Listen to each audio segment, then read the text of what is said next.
cut myself on a broken glass. Hilda looks at me in the rearview mirror like I'm a hitchhiker who just wielded a gun. Doesn't that hurt? I know cuts like that bleed a lot. Thanks for wrapping it, by the way. I'd hate to have blood all over my car. You're welcome. We're silent, and I gaze out the window toward the Atlantic Ocean. Parasailers glide through the atmosphere as tourists scoot along the sidewalks on their Segways, and locals jog through the sands of South Beach. The pace of the city will soon shift from this leisurely one to speedy and desperate, thanks to the thunderclouds hovering over the ocean like a massive gray ghost. It won't haunt us for long. Storms in Miami are more of a nuisance, lasting 10 minutes before the sun returns and erases them from our memories. Hilda says something, but I can't hear it over the thumping bass of a Bugatti behind us. I'm sorry, what was that? I yell. She rolls down her window to flick him off and purposely slams on her brakes. He lays on his horn and she darts down a side street, passing a bright pink boutique hotel and a parking garage. Morons in this town, all of them. Miami is full of morons. I asked you why you're not screaming in pain. I'm getting the heebie-jeebies right now, and you're acting so calm.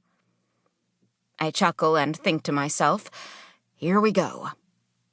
Oh, yeah, that. No, I'm not in pain. I don't feel pain. I shrug when I catch her eye in the rearview mirror again. What are you, Wonder Woman? No, I tell her, I'm not Wonder Woman.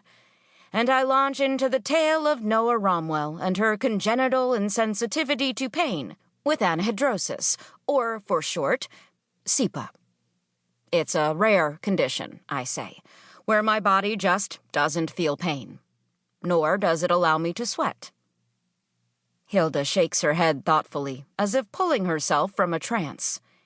You don't feel pain? That's amazing. My life would be a lot easier if I didn't feel pain.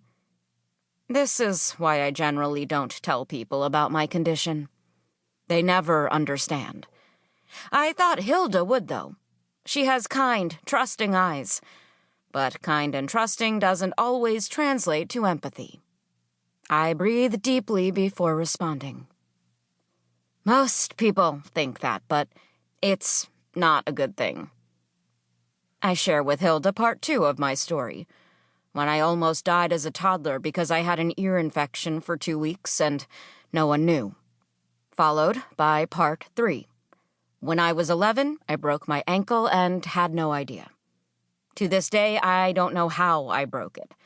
But because we didn't get it set early, I ended up having to have 3 surgeries on it. My mother knew of one other woman with SIPA. She met her when I was a toddler, shortly after my diagnosis, at a hospital in Jacksonville during a case study. Her name was Jenny, and they kept in touch for a few years, until we learned that Jenny had passed away from a ruptured appendix. She never felt the foreboding pain of appendicitis. It cost her her life. I watch Hilda, this new information mulling behind her eyes, and I appreciate the small nod it results in. For a moment, a tiny sense of satisfaction settles in my belly. But then her eyes turn to me in the rearview mirror again, squinting and inquisitive. So, if you can't feel pain and you can't produce sweat, does that mean you can't cry? It was a mistake to trust Hilda. People like Hilda think there's so much about life I don't understand. I think it's the other way around. Pain comes in many shapes and sizes.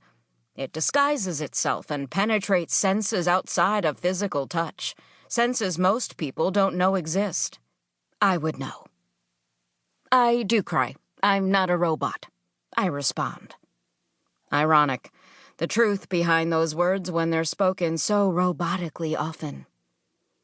I don't want to continue this conversation with Hilda, so I take a moment to call my boss. I'm formulating what I should tell her during the handful of rings before I'm sent to her voicemail. Hi, Jana. I have to go to the doctor this morning.